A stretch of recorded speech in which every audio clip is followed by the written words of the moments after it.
Olá, boa noite. Começamos o Cultura Livre, o seu encontro semanal com a cultura mato-grossense. Hoje vamos falar do lançamento do 22º Festival de Cinema de Mato Grosso, o Cinemato. Para falar sobre o Cinemato, a gente recebe aqui o Luiz Borges, que é o cineasta e idealizador do Cinemato, Festival de Cinema de Cuiabá, que chega à sua 22ª edição, e o tema provocador desse festival é Decolonizando a Amazônia.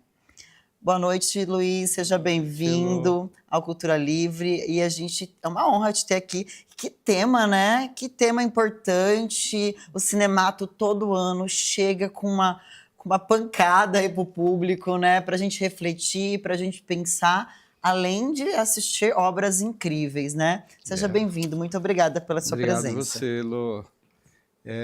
Como você ia dizer desse tema, eu acho aqui importante explicar um pouco para o público, né, Uhum. a minha função nesse festival, porque às vezes as pessoas falam, Luiz Borges, cineasta, eu sou produtor, que corre atrás de recurso, monta equipe, né, mas eu sou o curador desse festival, né, e aqui acho que cabe um parêntese para explicar qual é a função desse curador, né? Sim. O curador é aquele que olha os filmes e não faz uma avaliação apenas estética do filme ou da técnica daquele filme, né? Porque eu faço a curadoria pensando no público que vai assistir esses filmes, o que esse público precisa e quer ver, né? Uhum. Então, a escolha do tema está muito ligada a uma demanda que nós temos na nossa sociedade. Primeiro, que é ampliar a identidade do Mato Grosso. Durante muito tempo, o Mato Grosso era associado apenas ao Pantanal, por exemplo, né? Sim.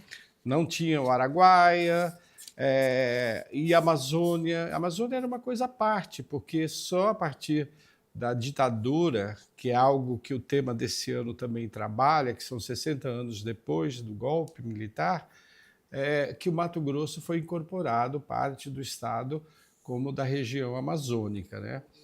E essa Amazônia hoje, quando a gente propõe esse tema decolonizando a Amazônia, é com base a uma orientação que está crescente nas ciências sociais, que são os estudos pós-coloniais, que promovem um outro olhar sobre a realidade.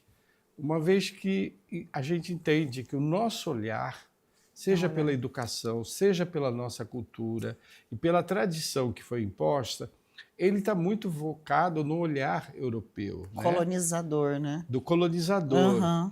E quando a gente propõe decolonizar, significa o quê? Olhar com outros olhos essa realidade. Uma realidade que permita o aparecimento de novos sujeitos, né? Sujeitos que ficaram alijados no processo histórico, como é o caso dos povos originários, como é o caso dos povos ribeirinhos, dos povos tradicionais. Então, através do cinema, nós estamos promovendo uma discussão para a gente perceber de forma diferenciada a nossa realidade, uma vez que o festival esse traz quase cerca de 60 filmes com esses novos sujeitos, Sim. com esse novo olhar sobre a realidade. Então essa é basicamente uma das minhas funções esse ano na curadoria desse evento. Então, além dos filmes, o festival é realizado dentro da instituição que é a Academia das Ciências em Mato Grosso, a Universidade Federal de Mato Grosso.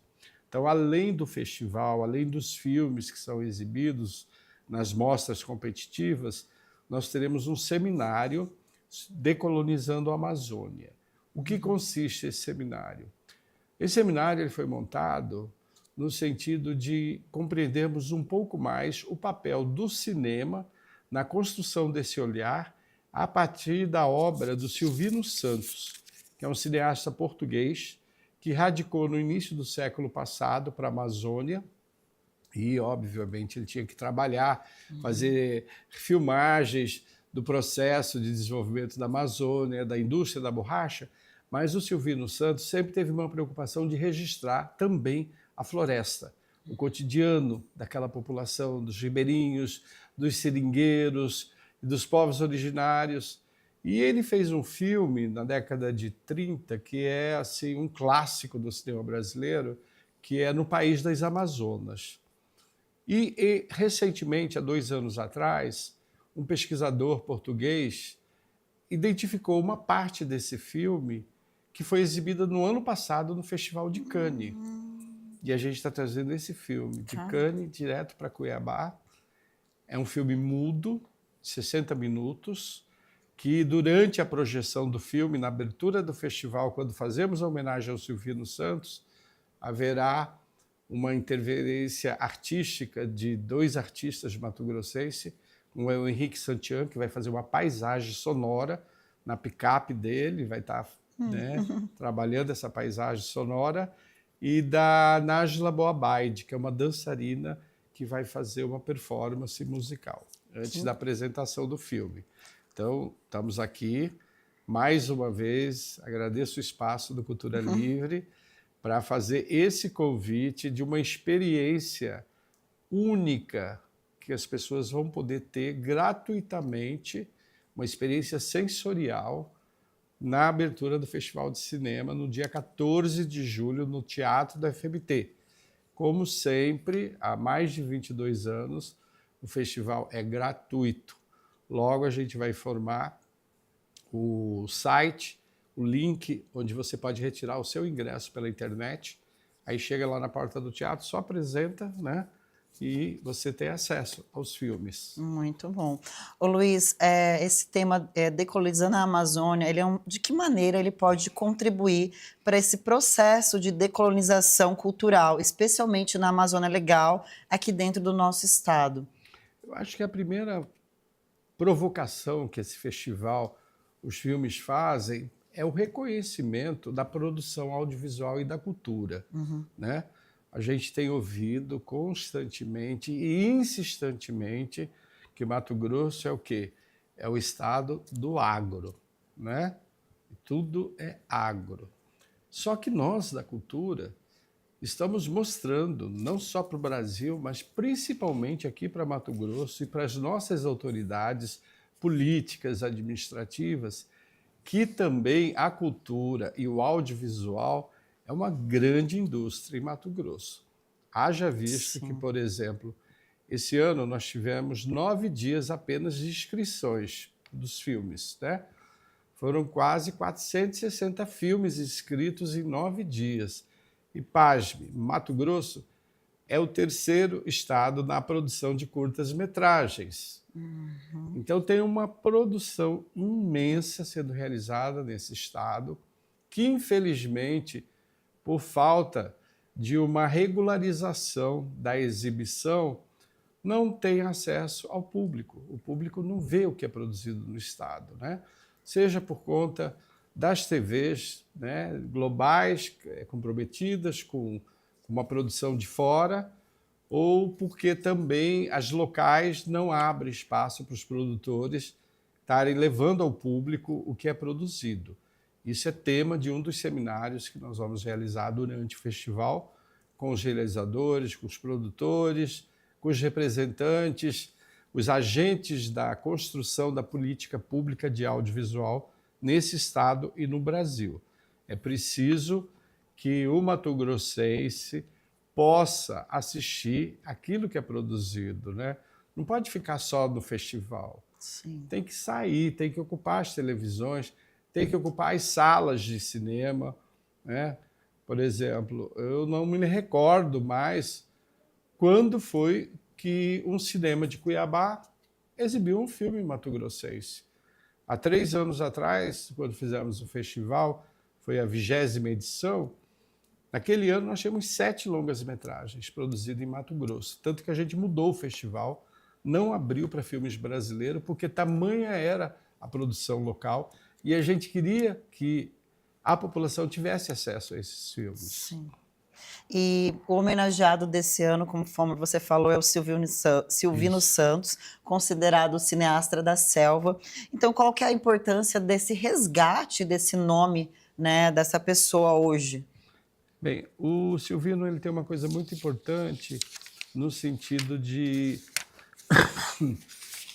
mostrar que o cinema também ele não é só uma fábrica de realidades, de ilusões, de entretenimento, mas o cinema é um importante registro do tempo. Então, se você observar a documentação que o Silvino Santos deixou ao longo de sua vida, é impressionante.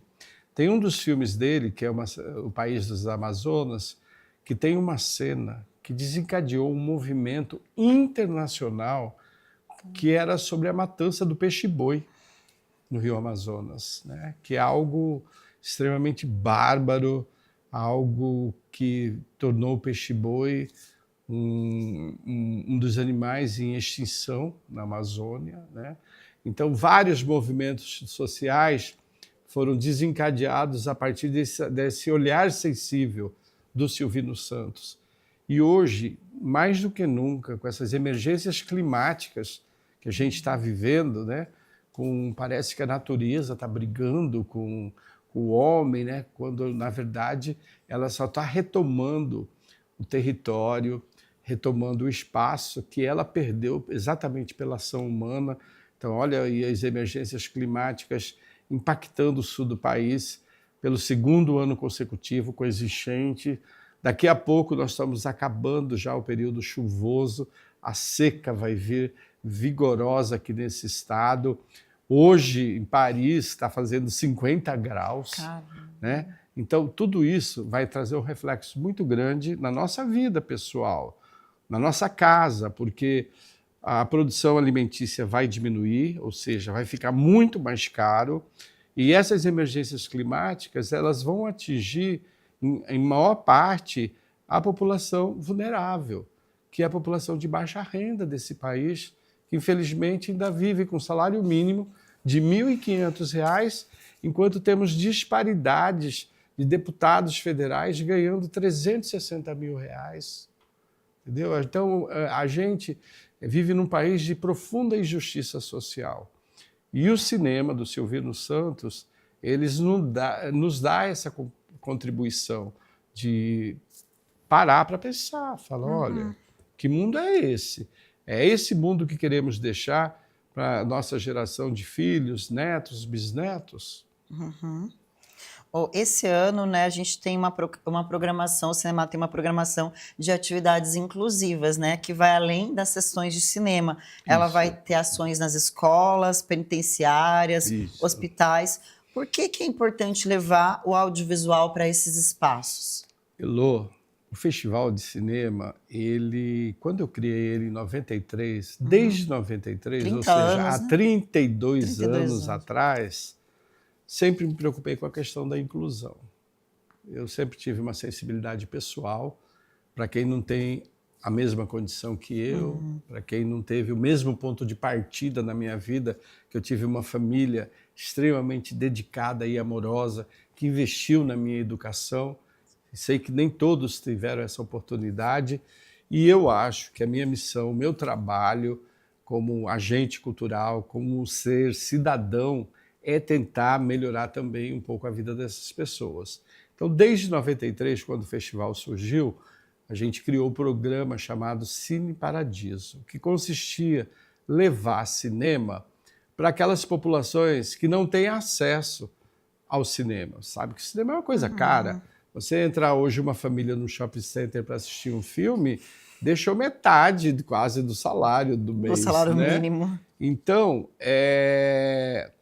só que pensamos mais, não só levar o filme para as pessoas de baixa renda, mas também para as pessoas que estão impedidas de acesso à sala de exibição, seja por motivo de saúde, como é o caso da rede hospitalar da cidade. Então, a gente sempre passou no Hospital do Câncer, no pronto-socorro municipal, seja que a pessoa esteja impedida por questão legal, que é o caso dos detentos que precisam de uma ressocialização.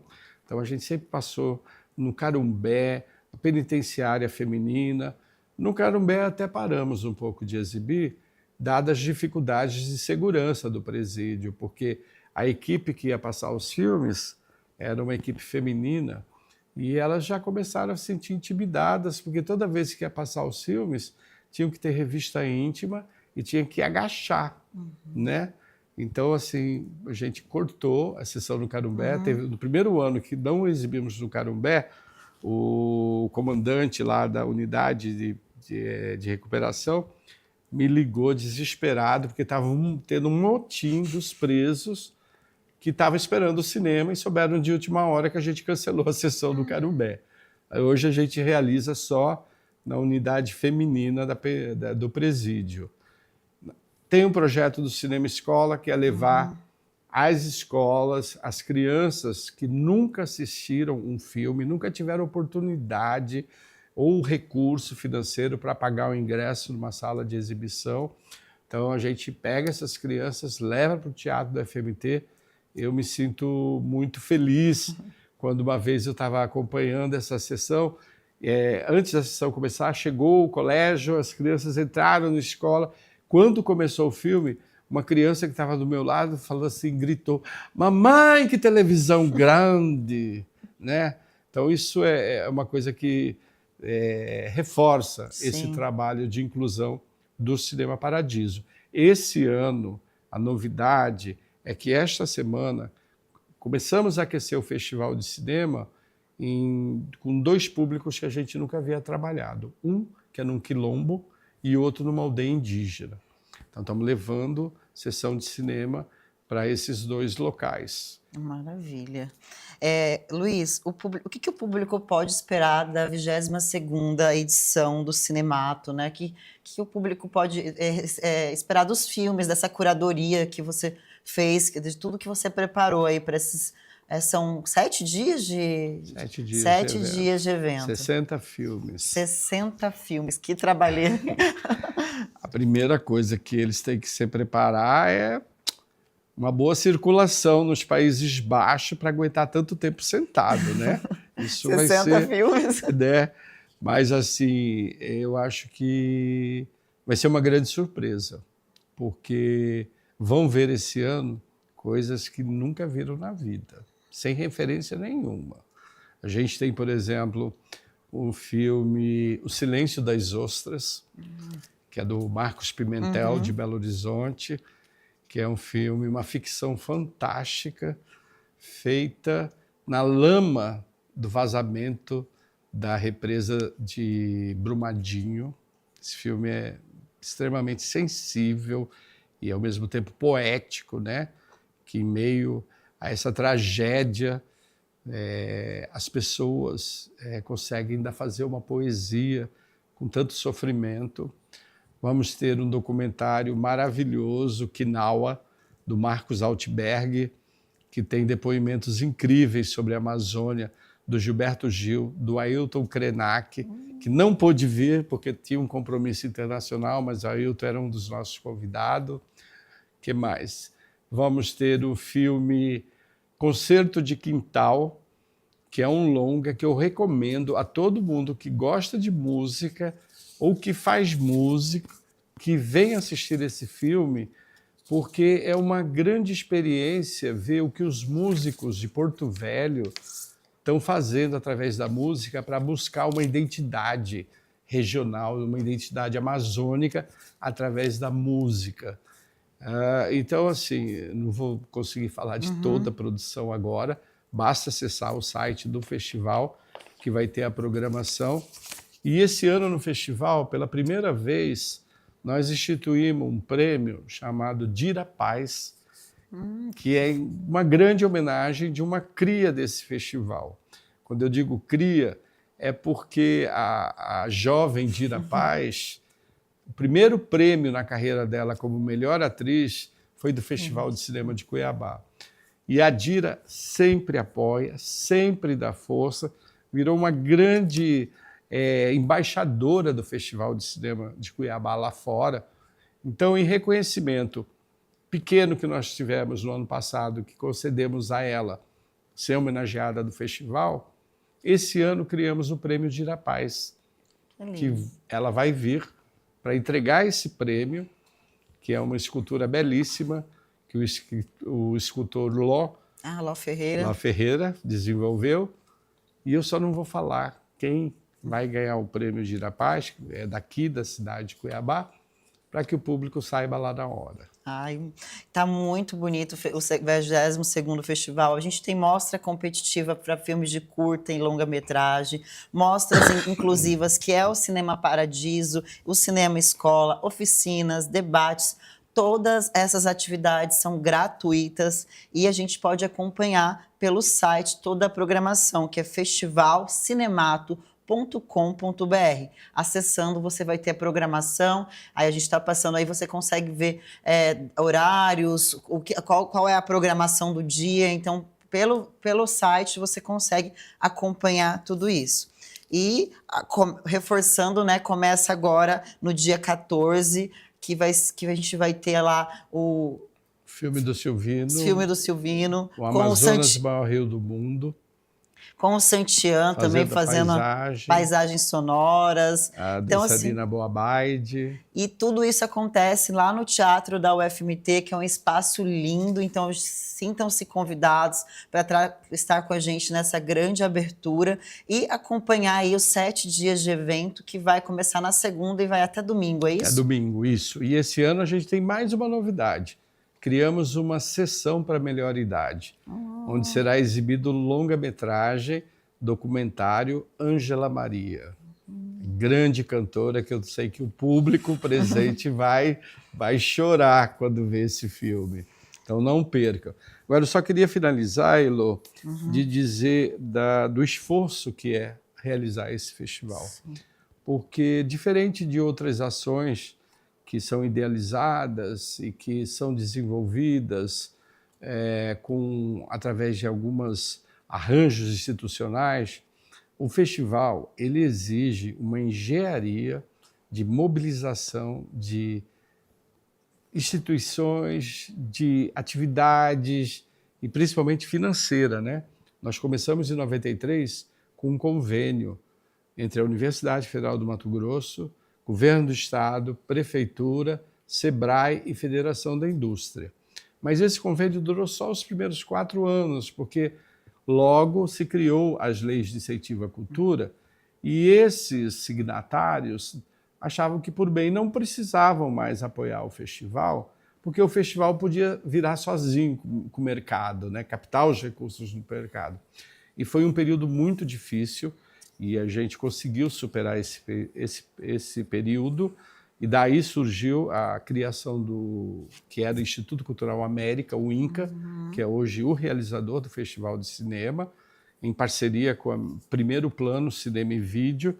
Temos importantes parcerias como o próprio Governo do Estado, Canal Brasil, a Universidade Federal de Mato Grosso, através da Procev, do Cineclube Cosponés, do núcleo do curso de cinema e audiovisual, que foi um curso que surgiu graças a uma luta de mais de décadas do Festival de Cinema, para que a gente habilitasse matogrossenses e oferecesse técnicos de qualidade para essa produção. Porque o recurso audiovisual ele tem aumentado significativamente nos últimos anos, né? Só que a distribuição desse recurso ela não leva em consideração a questão da qualidade dos técnicos, dos proponentes ou até mesmo dos projetos. Ela é muito uma distribuição quantitativa. Então, o governo federal manda o recurso, de acordo com o tamanho do município, você tem X, Y, Z. E o que acontece hoje? Hoje tem municípios mato-grossenses que estão recebendo recursos para produzir audiovisual, onde não tem técnicos profissionais para atuarem nesse setor. Então, a gente precisa qualificar urgentemente quanto mais pessoas, porque a grande característica da produção audiovisual, eu não sei se você já observou quando você termina de ver um filme, aí é quase 3 minutos ou 5 minutos de gente, e gente, é muita e gente. Gente é motorista, é cabeleireiro, além do diretor, do técnico de fotografia, do ator. Produção, preparador de elenco. Preparador de elenco, cuidador dos animais, cavalo, quando tem cena. Ou seja, isso é para desmistificar um preconceito muito grande que ainda tem com o cinema, que acha que lá vem o povo do cinema pegar dinheiro, porque cinema é tudo muito caro, né? Mas é o tipo de produção que mais distribui democraticamente o recurso público, entendeu? O investimento realizado. Então a gente precisa incentivar. É necessário cada vez mais produzir audiovisual, é necessário qualificar os agentes dessa produção e digo mais, é necessário preservarmos a memória do que está sendo feito. Isso nós vivemos um grande gargalo em Mato Grosso. Onde que estão os filmes realizados nos últimos 20 anos, né? Até a televisão, que é uma fonte de registro importantíssima, onde, por exemplo, eu posso, daqui a 10 anos, eu fazer uma pesquisa, tinha um programa legal na década de 10, da década de 20, o Cultura Livre, quero assistir esse programa. Onde que está? Nós sabemos que até hoje isso é uma lacuna muito grande nos produtores de conteúdo audiovisual. A maior parte das televisões, elas descartam esse material e não percebe que, ao fazer isso, estão cometendo um grande crime contra a memória, porque, através do audiovisual, nós estamos fazendo um registro de um tempo, um registro de uma época, e isso pode ser uma fonte importantíssima para as futuras gerações. Então, nós precisamos preservar, nós precisamos ter investimento na pesquisa, né? Sim, exatamente, valorizar essa memória, né? Valorizar a memória. Luiz Borges, muito obrigado pela sua presença, é sempre muito bom conversar com você, a gente aprende muito nesse bate-papo, acredito que quem está em casa também, sempre trazendo temas importantes, relevantes, que fazem a gente também parar e pensar. Acho que o cinema também tem feito cada vez mais isso, né? Trazendo temas para que a gente reflita sobre o dia, o que a gente vive, as nossas condições. Então, esse tema desse ano é um tema incrível. A gente já vem também no teatro estudando muito a decolonização cultural, artística também, porque a gente vem desse modelo colonizador. E muito obrigado, acho que a gente só tem a ganhar muito com o Cinemato. Parabéns aí por mais de 30 anos resistindo, fazendo o Cinemato acontecer. E a gente fica muito feliz em poder estar aqui e também anunciar e participar e estar lá junto também com essa programação de 60 filmes. E que orgulho, né, de você e de toda a sua equipe aí que está por trás também. Parabéns. Obrigado, eu estou muito feliz porque agora que eu entrei na melhor idade, eu posso dizer com orgulho muito grande que construí um legado para as próximas gerações, entendeu? Isso me dá uma satisfação muito grande enquanto pessoa que, por essa passagem na Terra, conseguiu realizar algo de bom para a vida das pessoas. Com certeza. E vocês aí de casa, vamos lá, a gente já tem um encontro dia 14 no Teatro da UFMT, espero todo mundo lá. E fique com a gente que no próximo bloco tem mais Cultura Livre. Até logo. Boa noite.